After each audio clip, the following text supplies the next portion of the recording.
Hello, this is a new series from our channel 2 for 1 English. And in this series we're going to see the difference between American English and British English.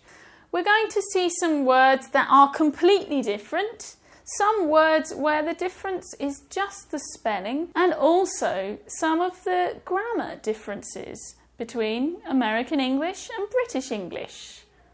Enjoy! In this episode, we're going to look at the difference between American English and British English with regards to some food words.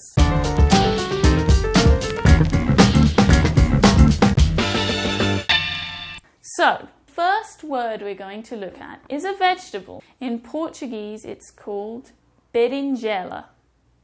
So in American English, it's called eggplant. I think this is kind of funny and it's easy to remember for somebody who's learning English.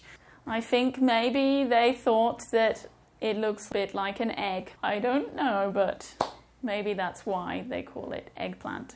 Okay, and in British English we call it aubergine.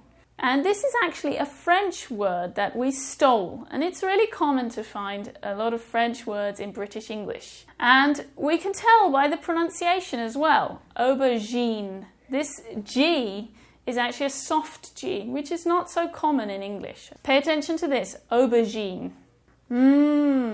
Look at this next one. Delicious. Doces. Balas. Pirulitos. What's this called in English? In American English, they're called candy. But in British English, they're called sweets. This is interesting, right? Because sweets is a direct translation of Portuguese, doces. Okay, but we call them sweets. More food. This is making me hungry. So look at this. Camarão. What do you eat at the beach? Let's see what it is in English. In American English, we call camarão shrimp. And notice this is not plural because it's uncountable. Then here in British English, we have prawns. Here we have some cake. But we're actually not going to talk about cake because cake is cake. What we're interested in here is the cobertura. In American English, it's called frosting. And in British English, icing. What's interesting about these words is that they are related to ice, right? Icing and frost is related to ice too. So I guess it's because sometimes icing looks a little bit like snow, and that's why we have these words. Another vegetable. Let's see. Abobrinha. So, in American English, we say zucchini. This came from the Italian, and it's interesting because you can see the history of America, that there were Italian immigrants there, and then we have this word, zucchini. And in British English, we stole another French word, courgette. And you can also see that this G is also soft, like aubergine, courgette. This made me think, why is courgette called abobrinha in Portuguese? Maybe because the people thought that it looks like a small abóbora? Look at this. Delicious. Batata frita. But how do we say this in English? French fries. I'm sure you know from McDonald's. And in British English, chips. But wait. How do you say batata chip in British English? Aha! Interesting question. Did you mean this?